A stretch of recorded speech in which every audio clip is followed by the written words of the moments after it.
Bismillahirrahmanirrahim. Assalamualaikum warahmatullahi wabarakatuh. Perkenalkan, nama saya Nur Halimah. Saya mahasiswi STAI Muafi Sampang, Prodi Pendidikan Anak Usia Dini semester 2. NIM 2327222033. Di sini saya akan memenuhi UAS Manajemen Pendidikan dan Profesional Kepemimpinan, Prodi Pendidikan Anak Usia Dini, yang diampuh oleh Ibu dosen Ibu Oni Zakia SPD MPD. Di sini saya langsung saja. Saya akan membahas tentang kepemimpinan profesional. Di sini yang akan saya bahas adalah kepemimpinan dalam organisasi. Definisi kepemimpinan adalah beragam definisi dan konsep kepemimpinan yang ditemukan dalam berbagai bahan pustaka, yang masing-masing berbeda dalam menekan arti. WKL DAF 2005 mendefinisikan kepemimpinan.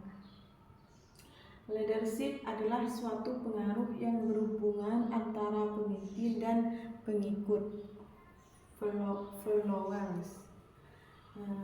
Kemudian Gibson menyatakan bahwa kepemimpinan adalah suatu upaya menggunakan pengaruh untuk memotivasi orang-orang guna pencapaian suatu tujuan.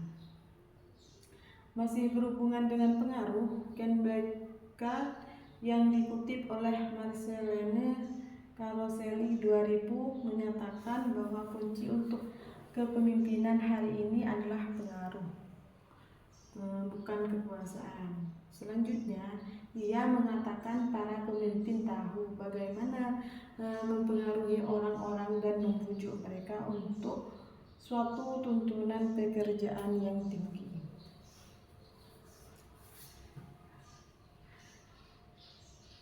Fungsi utama kepemimpinan.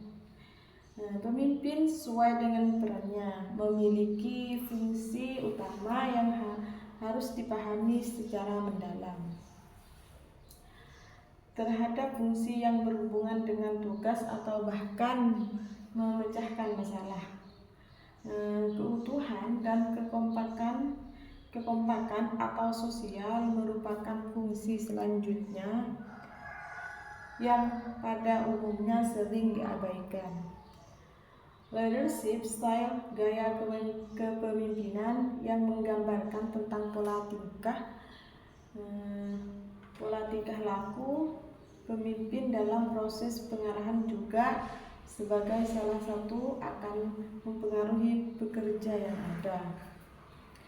Menurut Conses dan Posner, keberhasilan seorang pemimpin harus dapat memenuhi kaidah sebagai berikut.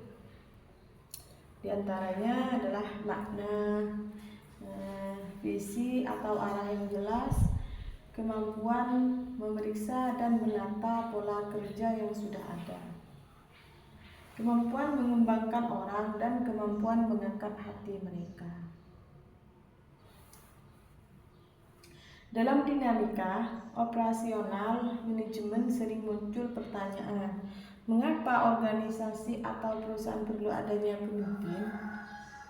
Menurut Stober, secara filosofis dapat dijelaskan bahwa pada prinsipnya diperlukan seorang yang memiliki kekhasan yang mampu memandang lebih jauh, lebih dalam, dan lebih luas.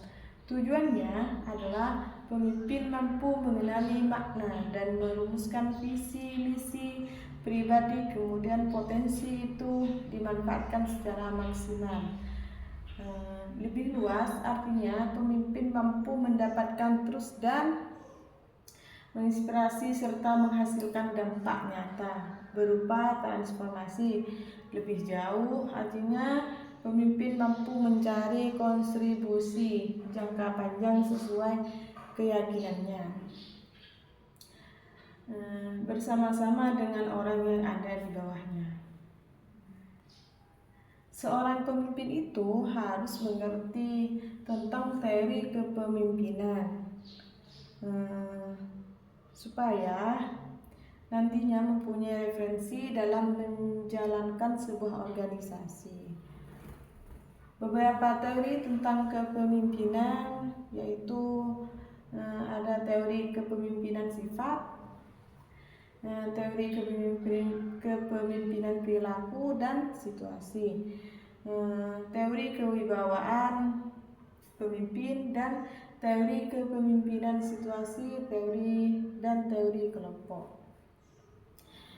Dalam suatu organisasi, kepemimpinan merupakan salah satu faktor utama yang mendukung kesuksesan organisasi dalam mencapai tujuan. Gibson, Lancevic, dan Donnelly 1996 mendefinisikan organisasi sebagai wadah yang memungkinkan masyarakat dapat meraih hasil yang sebelumnya tidak dapat dicapai oleh individu secara sendiri-sendiri. Dan ayat Al-Quran yang mendukung tentang kepemimpinan yaitu surah Al-Baqarah, Ali Imran, dan hadis riwayat Bukhari dan hadis Abu Dawud. Sekian presentasi dari saya, kurang lebihnya mohon maaf. Wassalamualaikum warahmatullahi wabarakatuh.